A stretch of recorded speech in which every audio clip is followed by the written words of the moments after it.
Oremos. Dios y Padre nuestro, Padre bendito, al considerar este momento, suplicamos el auxilio de tu Espíritu Santo.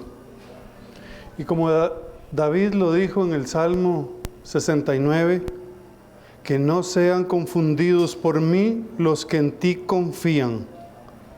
Deseo ser claro. Líbrame del error, Señor.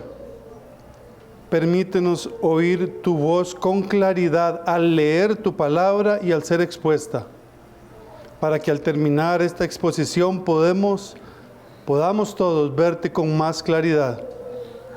Soy consciente, Señor, igualmente, de que nuestro Señor Jesucristo, cuando estuvo aquí en la tierra y exponía las palabras tuyas, siendo Él mismo la palabra, muchos no creyeron en Él. Y aún sabemos, Señor, por tu palabra misma, que Pablo estuvo exponiendo por 2 años al gobernador Félix y no tenemos registros o datos de que él se haya convertido. Señor, dame fidelidad al exponer, y a los que oyen, Señor, abre sus oídos para que no solo admiren las maravillas de Cristo, sino también lo amen y lo sigan por siempre. En Él oramos. Amén. Amén. ¿Pueden sentarse, hermanos? Juan capítulo 17. Este capítulo es llamada la oración sacerdotal, pero igual puede ser llamada los edictos del Rey soberano, o bien la voz del profeta que se hizo carne. Dice así, capítulo 17 de Juan: estas cosas habló Jesús, y levantando los ojos al cielo dijo: Padre, la hora ha llegado. Glorifica a tu Hijo para que también tu Hijo te glorifique a ti. Como le has dado potestad sobre toda carne, para que dé vida eterna a todos los que le diste, y esta es la vida eterna, que te conozcan a ti, el único Dios verdadero, y a Jesucristo, a quien has enviado. Yo te he glorificado en la tierra, he acabado la obra que me diste que hiciese. Ahora pues, Padre, glorifícame tú al lado tuyo, con aquella gloria que tuve contigo antes que el mundo fuese. He manifestado tu nombre a los hombres que del mundo me diste, tuyos eran y me los diste, y han guardado tu palabra. Ahora han conocido que todas las cosas que me has dado proceden de ti, porque las palabras que me diste les he dado, y ellos las recibieron, y han conocido, y han creído que tú me enviaste. Dejémoslo hasta ahí. Léanse todo este capítulo y ojalá lo memoricen.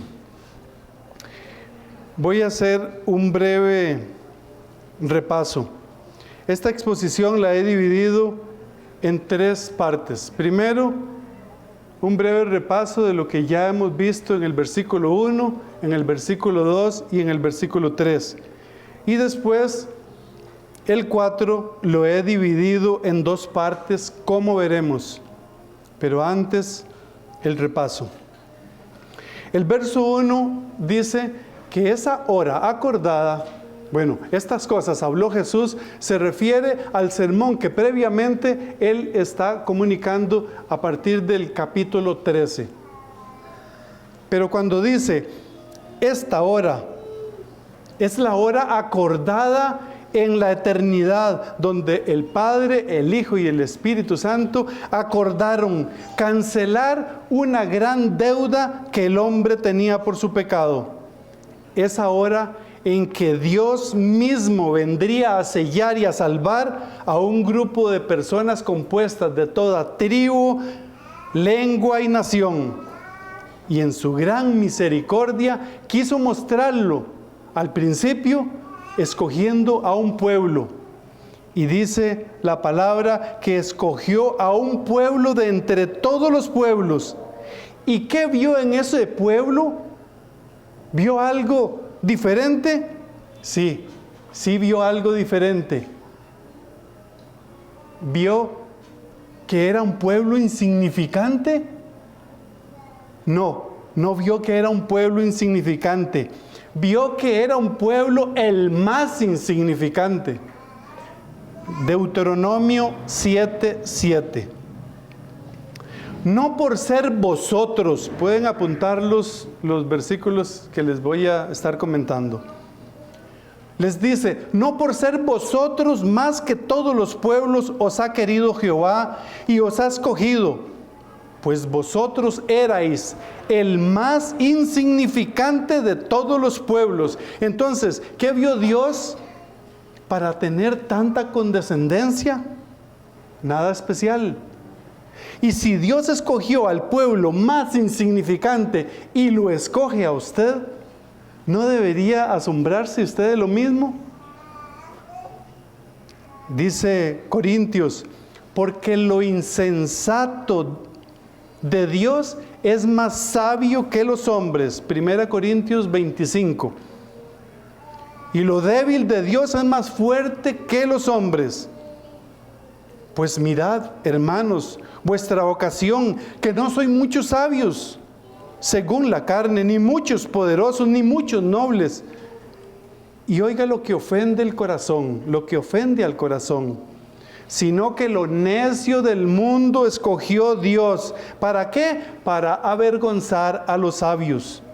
Y lo débil del mundo escogió Dios. ¿Para qué? Para avergonzar a lo fuerte.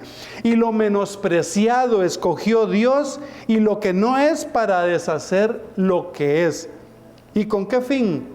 A fin de que nadie se jacte en su presencia, que crea que Dios lo escogió porque era una persona especial, como dicen ahora. El 30 dice, mas por Él estáis vosotros en Cristo Jesús. ¿Por quién estamos nosotros en Cristo Jesús?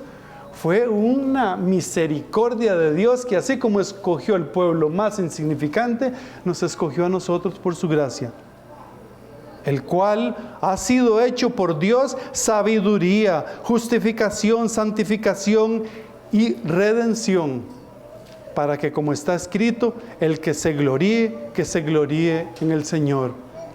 Versículo dice, glorifica a tu Hijo para que también tu Hijo te glorifique a ti. El Padre glorifica al Hijo, el Hijo glorifica al Padre, y nosotros nos gloriamos en el Hijo por la obra tan majestuosa de salvar a pecadores como nosotros.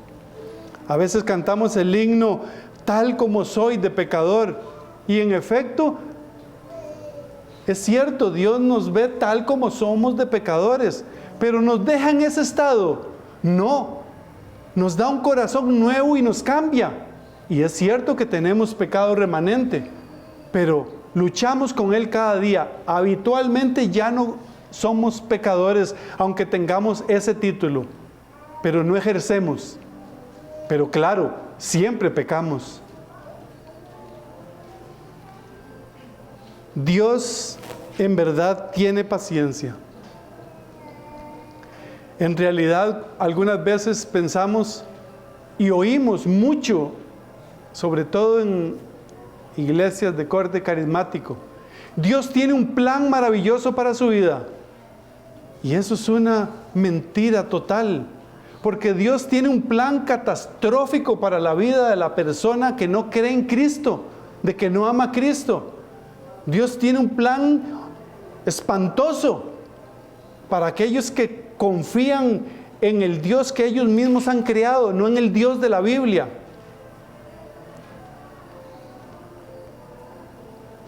Cuando la hora llega sin el más previo aviso, y nos vamos de este mundo a la eternidad y no hemos creído en Cristo y no nos hemos arrepentido, el plan ese maravilloso que dicen las religiones que Dios tiene era una mentira, porque nos espera una eternidad de castigo. Volviendo entonces al verso: Padre, la hora ha llegado. Glorifica a tu Hijo para que también tu Hijo te glorifique a ti. El punto es, ¿conocemos a quien el Padre ha glorificado? ¿Conocemos a ese Señor a quien el Padre ha glorificado? ¿A qué hora se refiere? Jesús no solamente tenía la hora de la pasión y la muerte. Él está considerando todo el conjunto de acontecimientos que faltaban. La resurrección, la ascensión, la glorificación. ¿Cómo iba el Padre a glorificar el Hijo y a su vez el Hijo iba a glorificar al Padre? Lo indica el verso 2. El Padre le dio todo el poder al Hijo, dice, todo el poder al Hijo sobre toda carne, es decir, sobre todo hombre, o sea, sobre todo el género humano. Le dio el poder para dar vida a esas personas, es decir, a toda carne, para dar vida eterna a los que el Padre le daba. Eso es algo maravilloso si consideramos que nosotros no buscamos a Dios, sino que Él nos eligió a nosotros. Juan 15:16, no me elegisteis vosotros a mí, sino yo os elegí a vosotros. Dios propicia el escenario, las circunstancias, y aquellos que son alumbrados con la luz de Cristo, todo lo dispone para atraer a sus elegidos a su redil. Dios lo hace. ¿Para qué? El verso 3 lo dice, para darles vida eterna. Y como decía un predicador, que la vida eterna es todo. Y decía algo así como un juego de palabras ahí, que el que tenía a Cristo y no tenía nada, lo tenía todo. Pero el que tenía todo y no tenía a Cristo, le faltaba todo. Entonces decía, todo menos Cristo es igual a nada, pero Cristo más nada es igual a todo. Ya les expliqué el juego de palabras, ¿verdad? Ahora, cuando dice el verso 3, y esta es la vida eterna, que te conozcan a ti, la pregunta es la siguiente: ¿los demonios conocen a Cristo? Sí, sí lo conocen, en un sentido. Saben quién es Él. Los demonios creen en Él. Claro que creen en Él. Los demonios saben que van a ser condenados, tan cierto, que no tienen gracia para arrepentirse. No tienen gracia para arrepentirse los demonios. Pero hay una diferencia, que los demonios tiemblan, porque saben que su juicio es real y verdadero. Pero los hombres, ¿qué hacen? Los hombres lo desafían, levantan el puño contra Él, crean su propia imagen de Dios, no el Dios de la Biblia. Como lo que leía el pastor en la mañana, donde al leer uno ese párrafo donde Dios es completamente dominante sobre toda la creación y que tiene en su palmo los montes, los valles, los ríos, el mar, todo el universo en su mano. Ese es el Dios que nosotros nos acercamos y adoramos. Los demonios saben quién es Jesús y le temen, porque saben que es ciertísima su condenación. El hombre hace una imagen del Dios que quiere manipular, una imagen que puede llevar de aquí para allá, que la lleva para un lado y para otro. Es un Dios que ellos gobiernan, no es el Dios de la Biblia, es el Dios que ellos se crearon. Entonces nunca van a seguir a ese Dios de la Biblia. ¿Y por qué? ¿Por qué hacen ese Dios a su imagen? Para seguir con el pecado. para seguir en sus adentros, seguir su propio Dios. Ahora, la Biblia nos manda a temerle, y nuestro temor debe ser temor y temblor, también como lo explicaba el pastor Randall. Es un temor reverente, no es un temor servil. El que le conoce es aquel que ha sido iluminado su entendimiento, su vista y su oído espiritual para ver a Cristo en el esplendor de su gloria.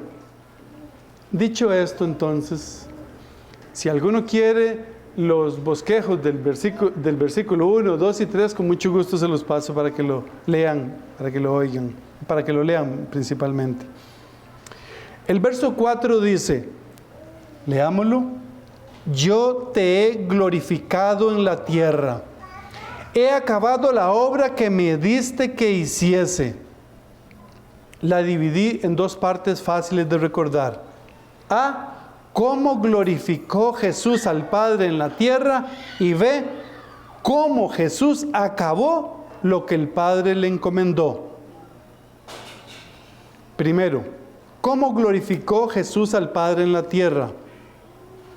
Acabando su obra, es decir, haciéndolo de una forma tan placentera para Él que se estaba gozando en lo que estaba haciendo, a pesar de que en el contexto que estaba haciendo las cosas era un contexto adverso.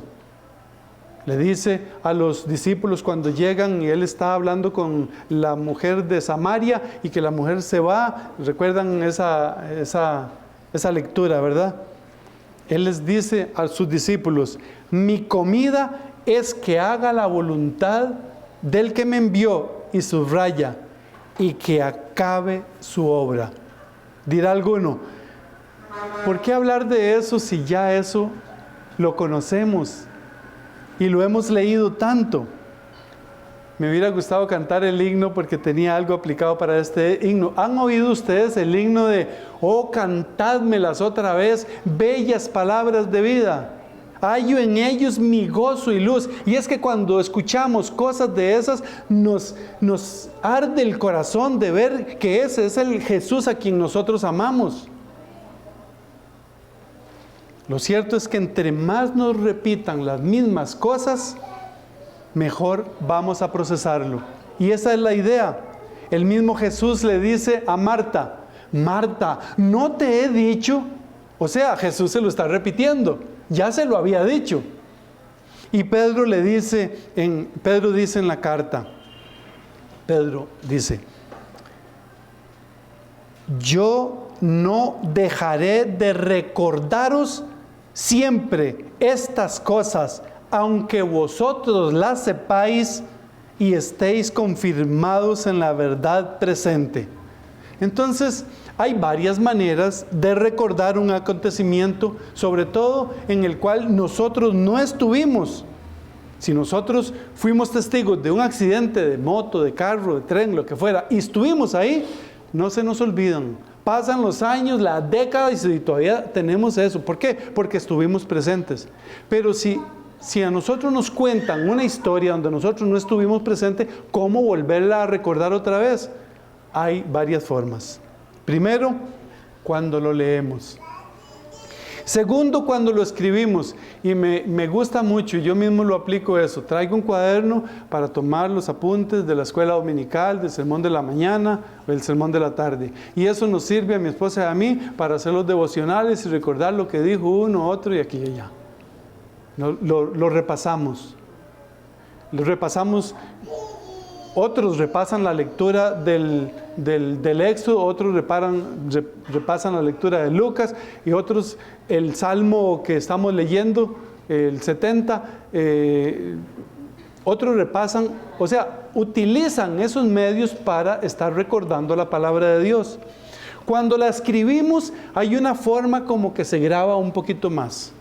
Si usted quiere aprenderse un versículo, un capítulo, empiece leyéndolo, pero después transcríbalo, escríbalo, todas las veces, 1,000,000 de veces, no importa, pero apréndaselo. Luego, hay una tercera forma. Y es cuando lo repetimos, cuando se lo decimos a otra persona. Cuando mi esposa se aprende un verso y yo le estoy diciendo cuando salimos a caminar, repítame el verso que usted se aprendió. Y ella me dice, repítame el suyo. Y así estamos, ¿verdad? Y a veces fallamos en algunas cosas y nos corregimos, pero es una forma de aprenderlo. Y luego, principalmente, es cuando lo aplicamos a nuestra vida. En este primer punto, entonces, debemos pensar que cuando estamos haciendo algo que nos gusta, en un ambiente agradable, es fácil hacer las cosas. Pero si estamos en un lugar donde es adverso, si digamos, estamos en un trabajo y hay cosas terribles en ese trabajo, el trabajo se hace más cansado, es insoportable prácticamente. Entonces, también por el otro lado, pensar que cuando estamos haciendo algo y nos gusta, el tiempo se nos pasa rapidísimo. Y vean ustedes qué peligro hay con el teléfono, porque podemos estar viendo cosas, aunque no sean malas, pero podemos estar perdiendo el tiempo en cosas que supuestamente son buenas, pero nos están haciendo perder el tiempo. Pero a nosotros se nos va, empezamos a ver algo, inventos caseros, por decir algo, y se nos va 1 hora o 2 horas y pensamos que pasó 5 minutos. Bueno, es el mismo deleite que tenemos cuando nos hincamos, cuando leemos la palabra y se nos pasan más tiempo de la cuenta. Mira, ya oré demasiado. No, ¿verdad? Nunca nos pasa eso. Y qué barbaridad, ya leí demasiado. Ya he aprendido demasiados versículos esta semana. No, esas partes no. Nos cuesta. Pero aquí vemos entonces que nosotros podemos estar haciendo, como dice 1 Corintios 9, 17, que uno puede estar haciendo algo porque la comisión le ha sido encomendada. El hecho es que está la posibilidad de hacerlo sin ganas. Pero si es así, si estamos haciendo eso sin ganas, no estamos glorificando a Dios. Es solo por cumplir la tarea. Y ya, listo, cumplimos. ¿Estamos nosotros viniendo a la iglesia por cumplir la tarea y listo? ¿O estamos deleitándonos en este día del Señor como lo recomienda el Isaías 58:13? ¿Estamos viendo de veras que es un deleite estar con los hermanos juntos en armonía? Porque ahí envía el Señor bendición. O bueno, hoy es domingo, voy a ir a la iglesia. ¿Qué más? ¿Estamos gozándonos en esa tarea o lo estamos haciendo porque la comisión nos ha sido encomendada? Pero esa comisión la podemos hacer de buena gana, como en el caso de Jesús. ¿Estamos sirviendo solo por cumplir o lo estamos haciendo con amor? Eso es algo parecido a un matrimonio. Si hacemos las cosas solo por cumplir, no estamos amando. Pero si hacemos las cosas sacrificialmente, entonces ahí hay bendición. Así, hermanos, que lo que quiero destacar con estos pensamientos es la obra gloriosa de Cristo, de cómo glorificó Jesús al Padre en un entorno hostil, pero sin quejarse. Nosotros, en cambio, es diferente. Nos quejamos de todo y todos los días. Nosotros podemos decir con limpia conciencia: yo he hecho todo en mi vida sin ningún reproche. Te he glorificado en la tierra.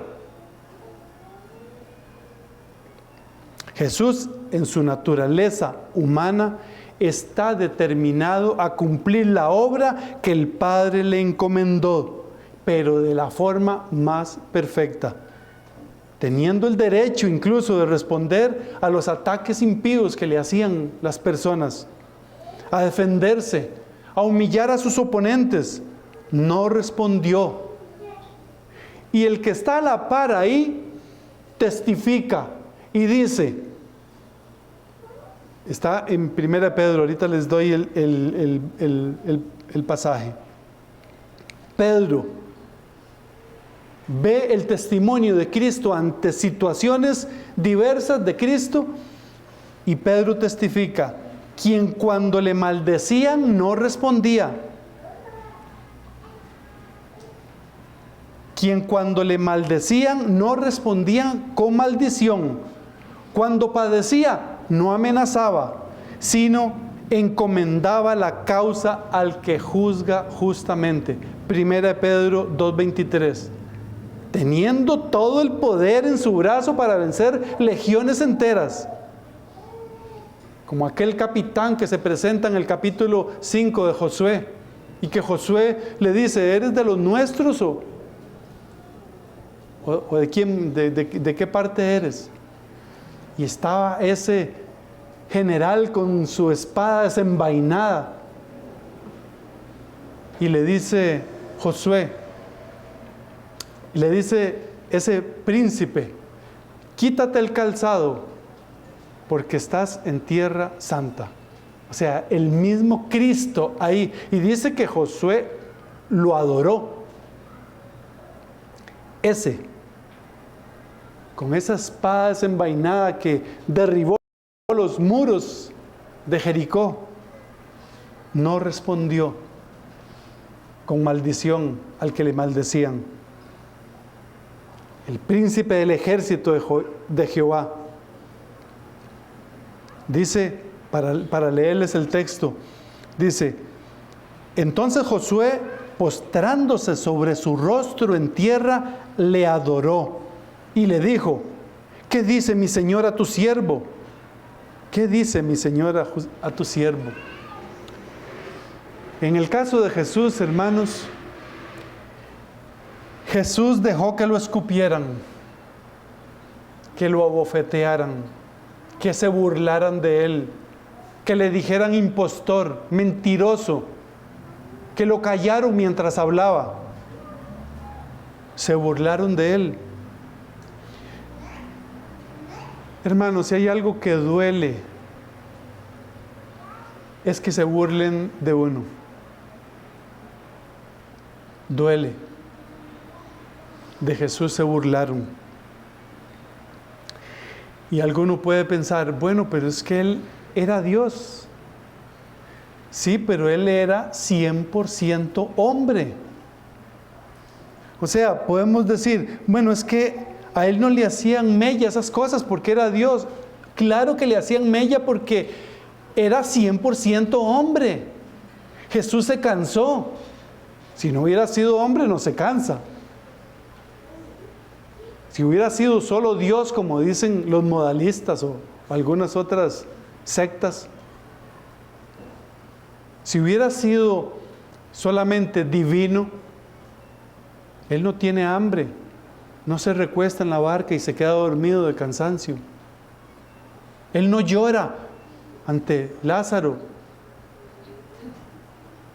O sea, Jesús fue 100% hombre y tenía sus emociones en mayor escala que las que nosotros podemos tener. Claro que Jesús se ofendía, pero Él no se ofendió, Él no pecó. Jesús fue un hombre. Se cansaba, dormía, lloraba, sintió hambre.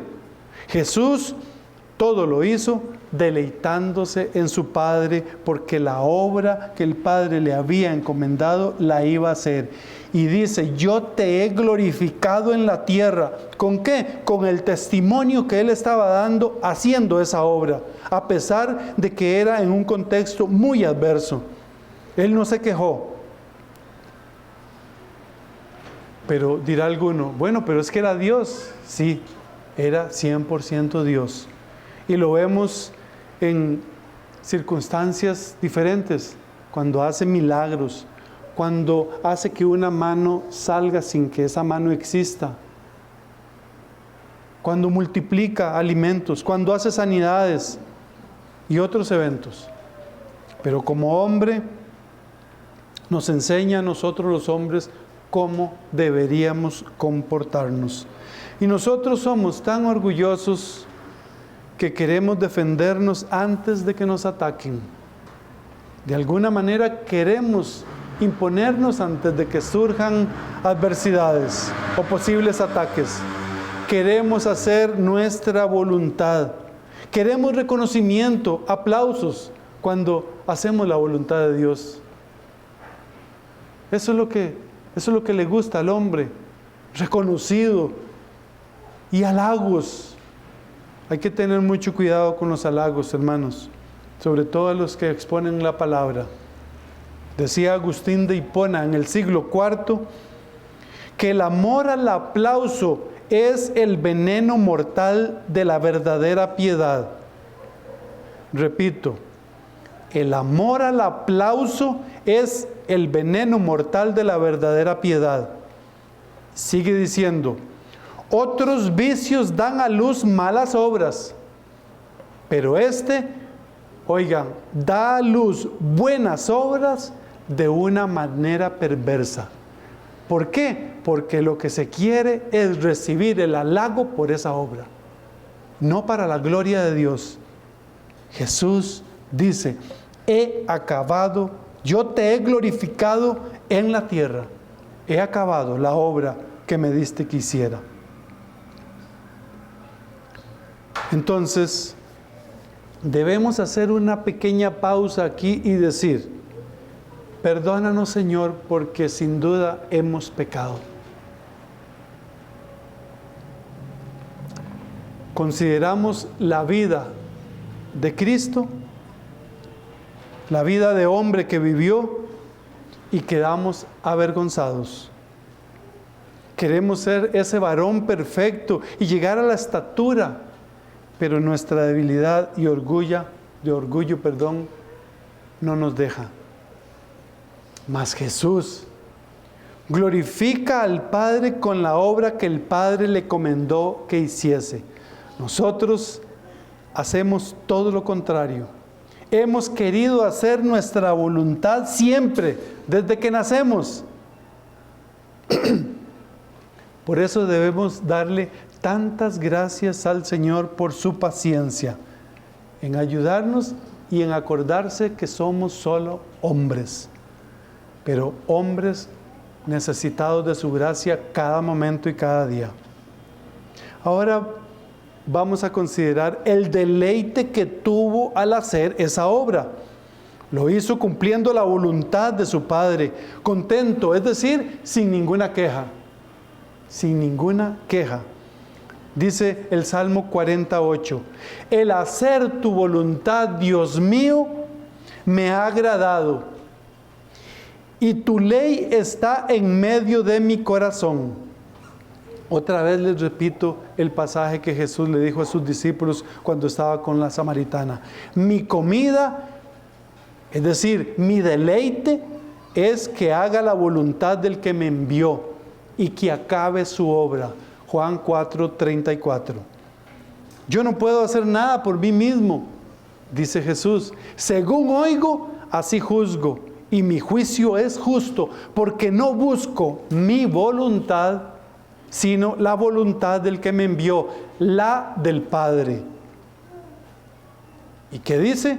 Porque he descendido del cielo no para hacer mi voluntad. Noten eso, hermanos. Jesús le está dando la exclusividad al Padre de que todo lo que Él estaba haciendo era para agradar al Padre.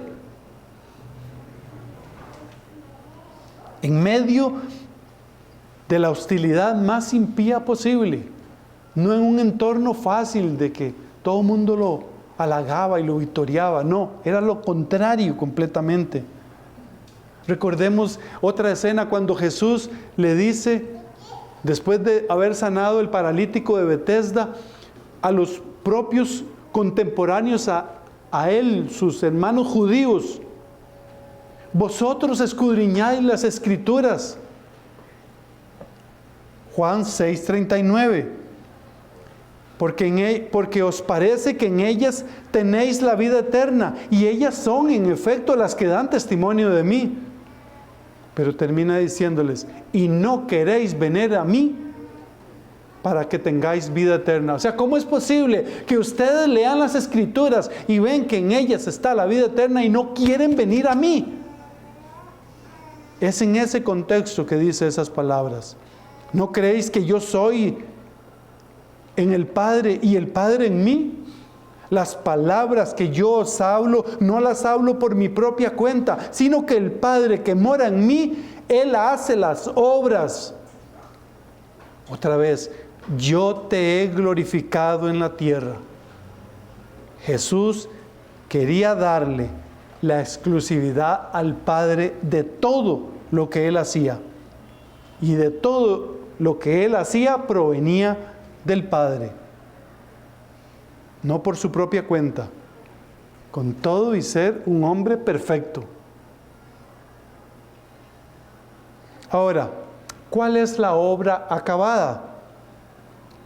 Recordando la oración en el verso 8, creo que llegamos ahí, porque las palabras que me diste les he dado, y ellos las recibieron, y han conocido verdaderamente que salí de ti. Volviendo al mismo punto, el 14 dice, yo les he dado tu palabra, y el mundo los aborreció, porque no son del mundo, como tampoco yo soy del mundo. ¿Cuál fue la obra acabada? Porque hasta ese momento faltaba la pasión, la crucifixión, resucitar, ascender, enviar al Espíritu Santo. ¿Y por qué dice, he acabado la obra? Podemos preguntarnos, si Jesús dice que he acabado la obra que me diste que hiciese y aún faltaban ser glorificado, ¿cuál obra era la que había acabado? Bueno, darle vida a todos los que el Padre le había dado. Es así, ¿verdad? Si esto es cierto, ¿a dónde estamos nosotros 2000 años después? El mismo capítulo, y por eso lo dije, que esta oración se puede llamar los edictos del Rey Supremo o Soberano, porque todo se cumple. Dice, mas no ruego solamente por estos, sino también por los que han de creer en mí por la palabra de ellos. Ahí estamos nosotros. ¿Cómo debemos reaccionar entonces cuando dice algo parecido? Voy a hacer un paréntesis aquí. Algo parecido es como cuando dice consumado es. En la cruz, consumado es. Pero supuestamente faltaban algunas cosas. No había sido resucitado. Y él dice consumado es. No había sido glorificado. No había venido el Espíritu Santo 40 días después. Bueno, hermanos, aquí hay que entender algunas cosas. Jesús también es perfecto y divino. Él podía ver todo el escenario y todos los acontecimientos como en una maqueta, en un presente continuo. Y es el único que puede decir consumado es, porque Él sabe y vio todo que consumado es y que la obra la he acabado. Él es Dios sobre todas las cosas. Pero nosotros no, hermanos, ninguno de nosotros se matricula en una profesión o oficio y apenas está matriculado, dice, ya soy experto en eso. Tienen que pasar muchos años y tienen que pasar todo el estudio y todo para que nos den el título y luego decir, somos tal o cual cosa. En el caso de Jesús no es así. Él puede verlo todo. Otra de las cosas que se pueden pensar también aquí con respecto a esta aseveración de Cristo cuando dice, he acabado la obra, o cuando dice, consumado es. En el verso 8 dice algo muy particular. Y vamos a ver si está en el verso 8. Bueno, dice, y han guardado tu palabra.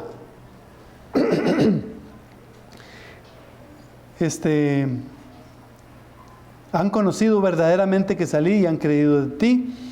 Y han creído en ti. Vamos a ver, ¿dónde está? En el 6. he manifestado tu nombre a los hombres que del mundo me diste. Tuyos eran y me los diste. ¿Y qué dice? Y han guardado tu palabra. Y han guardado tu palabra. Vea qué condescendencia y qué amor de Cristo. Sabemos los traspiés que tuvieron ellos. Tomás, incrédulo. Felipe también con preguntas de incredulidad. Pedro, la negación y muchas otras cosas. Jacob y Juan y Jacobo, llamados los hijos del trueno, que le pidieron a Jesús que quemara a todo un pueblo por no creer en ellos. Y los mismos discípulos que lo abandonaron. Y sin embargo él dice, y han guardado tu palabra. O sea, qué esperanza tenemos nosotros, ¿verdad? De que en el momento que muramos en Cristo, si nos morimos de repente, por algún accidente, alguna enfermedad trágica, que hoy estamos aquí, mañana ya nos están enterrando. Cristo nos presentará puros, justos delante del Padre, como una esposa sin mancha, pura, como una virgen pura. Eso hay que admirarlo de Cristo, hermanos. Es tan glorioso nuestro Salvador que nos va a presentar puros, sin mancha. Eso es glorioso. Y sin embargo Él dice, y han guardado tu palabra. Todos los discípulos, excepto Juan, lo abandonaron. Entonces, de la misma manera, Él ora por nosotros, por los discípulos que estaban ahí, y ora por nosotros también.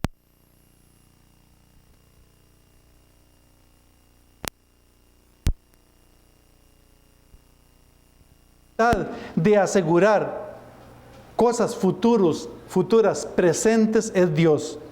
De otra manera, entonces no habría explicación. Entonces, hermanos, para ir concluyendo, cuando oyeron, he acabado la obra que me diste que hiciese, pensemos en los discípulos en ese momento. Estamos en el Getsemaní, Jesús está orando y lo están oyendo todos sus discípulos. He acabado la obra que me diste que hiciese.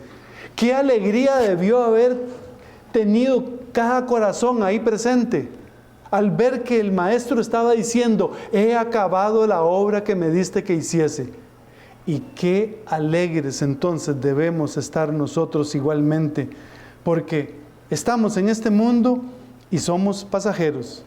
Vamos a la ciudad celestial. El mundo, dice, está bajo el maligno. Es decir, estamos trabajando en un campo minado. Estamos en una guerra y debemos de tener cuidado dónde ponemos nuestros pies, porque todo el campo está minado. ¿Y cómo lo sabemos? Porque el mundo está bajo el maligno. Pero ¿qué dice la palabra?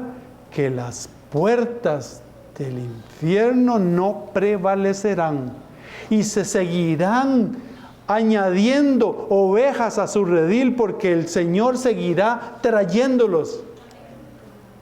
Y eso nos debe animar. Las puertas del Hades no prevalecerán contra la iglesia.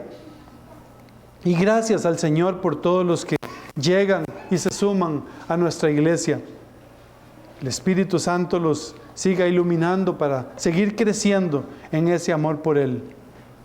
Aquí y en cualquier parte de la tierra, el Espíritu Santo puede despertar el corazón de los que andan durmiendo el sueño de la muerte. Eso no tiene ninguna persona el poder de despertar a nadie. Es el Espíritu Santo quien cautiva la mente y el corazón de la persona y la despierta. Y de repente ve a un Cristo como lo veíamos cuando éramos católicos, en la cruz, sangrante, herido, clavado. Y cuando el Señor abre los ojos, ve a un Cristo entronado, glorioso, victorioso, un Rey soberano que gobierna sobre todo lo que Él hizo. Así lo vemos.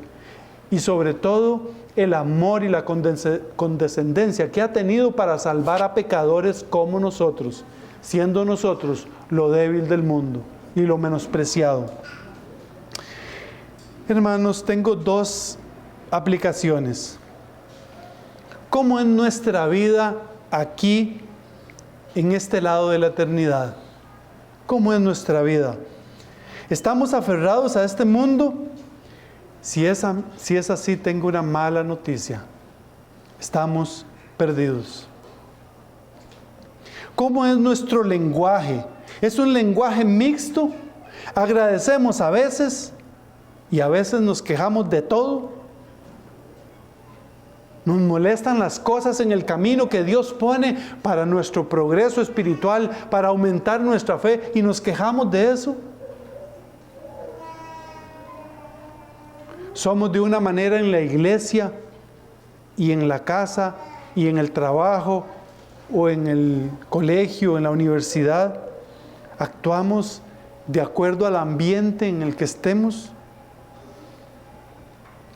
¿Somos personas contentas o siempre estamos ansiosas y nos preocupamos por lo que consideramos que nos hace falta y nos cuesta disfrutar lo mucho que tenemos en Cristo?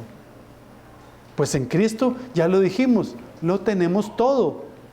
En Cristo lo tenemos todo. Podemos decir como Pablo: he peleado la buena batalla, he acabado la carrera, he guardado la fe. Otra manera de decir: he acabado la obra que me diste que hiciese. Yo te he glorificado en la tierra, he acabado la obra que me diste que hiciese. Pablo dice: he peleado la buena batalla. 2 Timoteo 4:7, el versículo que anteriormente les dije. Y para usted que dice conocer a Dios, pero en realidad no le ama, o tal vez le ama con temor servil. Usted dice creer en el Dios de la Biblia, pero en realidad no la lee. No se expone a la Biblia. No aparece en la iglesia nunca, de vez en cuando solamente viene a la iglesia. O cuando está en una necesidad así imperiosa, se acerca a la iglesia. Pues usted no está siguiendo al Dios de la Biblia, está siguiendo al Dios que su corazón, que es engañoso y perverso más que todas las cosas, ha creado. No es el Dios de la Biblia. Usted puede manipular a ese Dios a su antojo, pero al Dios de la Biblia no se manipula. El Dios de la Biblia es el Dios que gobierna, es Cristo entronado. Que aún los demonios le temen, pero que usted no le teme. ¿Y cómo sabe eso? Porque usted hace su voluntad. Vive en sus propias fuerzas. Vive su matrimonio en sus propias fuerzas si es casado. Vive para usted y para sus apetitos. Viene entonces cuando quiera y lee la Biblia cuando quiere y ora cuando quiere, pero nunca quiere. Entonces nunca lee la Biblia y nunca ora. Entonces esa es una señal que le puede decir a usted qué tipo de Dios es el que usted cree. Si ora todos los días, está creyendo en el Dios de la Biblia. Si lee lo que dice en su palabra, está amando al Dios de la Biblia, porque Dios se revela a través de su palabra, como normalmente nos dicen desde este púlpito los pastores. Deuteronomio 30:15, y con esto termino, dice lo siguiente: mira, yo he puesto delante de ti hoy la vida y la muerte. Pueden buscarlo, por favor. Deuteronomio 30:15. Mira, yo he puesto delante de ti hoy la vida y el bien, la muerte y el mal. Y oiga lo que dice el Señor. No lo pone a escoger. Porque yo te mando hoy que ames a Jehová.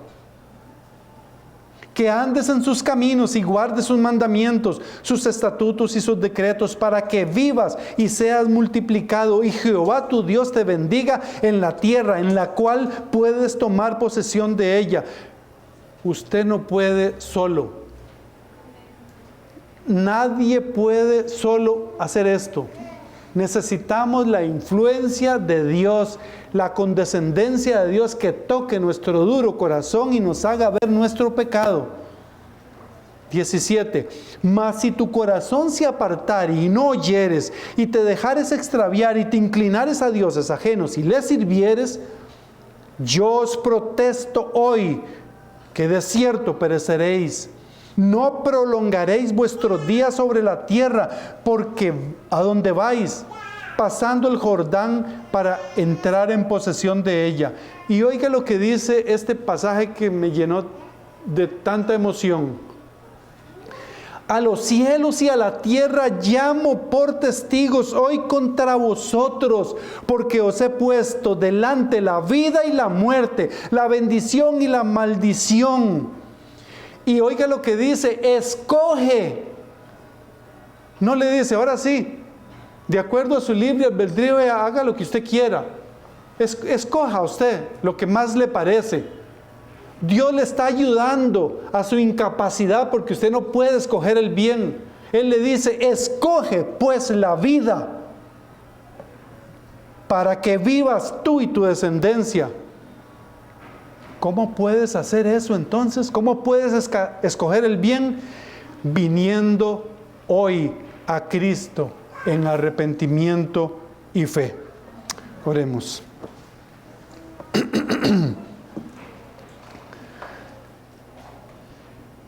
Gracias, Padre eterno, por tu Hijo, nuestro gran Salvador, por su paciencia incomprensible de soportarnos a pesar de nosotros.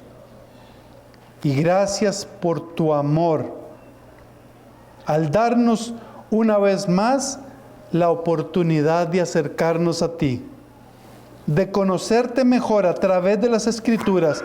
Ten misericordia de los que te conocen y sigue teniendo misericordia de los que te aman, de los que te amamos, para amarte con más fervor cada día, hasta el día de la muerte.